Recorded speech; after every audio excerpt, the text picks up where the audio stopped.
네, 외신에서 처음 제기된 김정은 북한 국무위원장의 건강 이상설을 확대하고 퍼뜨린 곳은 다름 아닌 우리 정치권입니다. 특이 동향이 없다는 정부 발표에도 이 탈북민 출신 당선인들은 사망설까지 제기했죠. 결국 가짜뉴스로 드러나면서 이 무책임하다는 비판도 커지고 있습니다. 취재기자 연결합니다. 조은지 기자. 네, 국회입니다. 네, 태영호, 지성호 이 두 당선인 대북 소식통을 통해서 건강 이상설을 확인했다 이렇게 밝혔습니다. 특히 지성호 당선인 같은 경우는 어제 김 위원장 사망을 99%까지 확신한다 이렇게 얘기를 했는데 이후 뭐 반응이 좀 나왔습니까? 네, 탈북자 출신 미래한국당 지성호 당선인은 어제 YTN과의 통화에서 김정은 위원장이 심혈관 질환 수술 뒤 지난 주말 사망한 것으로 확인했다고 말했습니다. 사망을 99% 확신한다면서 김여정 노동당 제1부부장이 뒤를 잇지 않겠느냐고 전망까지 했는데요. 오늘 김정은 위원장이 공개 활동을 재개하면서 이 주장은 하루 만에 가짜뉴스가 됐습니다. 통합당 태영호 당선인 역시 지난달 미국 CNN과의 인터뷰에서 한 가지 분명한 건 김 위원장이 스스로 일어서거나 제대로 걷지 못하는 상태라며 건강 이상설을 부추겼습니다. 두 당선인 모두 21대 국회에 입성하기도 전에 신뢰도 추락을 자초한 셈이 된 겁니다.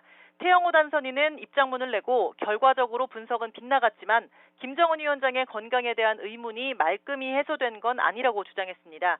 공개 사진 중 김 위원장 뒤에 등장한 차량은 지난 2008년 김정일 국방위원장이 뇌졸중으로 쓰러진 이후 짧은 거리도 걷기 힘들어서 현지 지도 때마다 사용하던 차량이라는 겁니다. 지성호 당선인도 YTN에 나름대로 파악한 내용으로 말한 거라면서 김 위원장 건강에 문제가 없는지는 속단하지 말고 더 지켜보자고 말했습니다.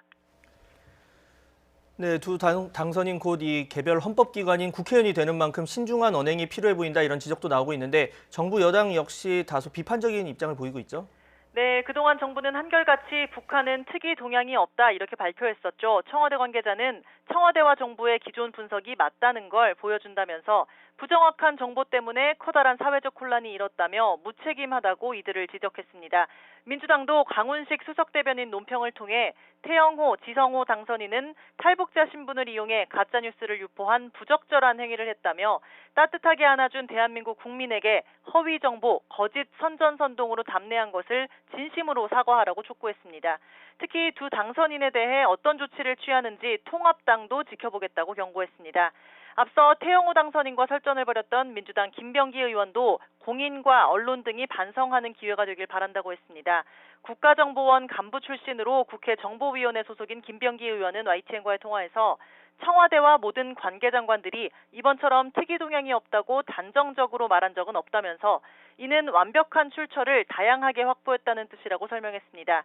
김 의원은 또 정말 김 위원장의 상태가 위중했다면 북한 최고위급 인사들 치료를 담당하는 평양 봉화진료소에 있어야지 원산에 갔다는 건 모순이라면서 코로나 여파 때문에 잠행했다는 것이 신빙성 있는 판단이라고 밝혔습니다. 지금까지 국회에서 YTN 조은지입니다.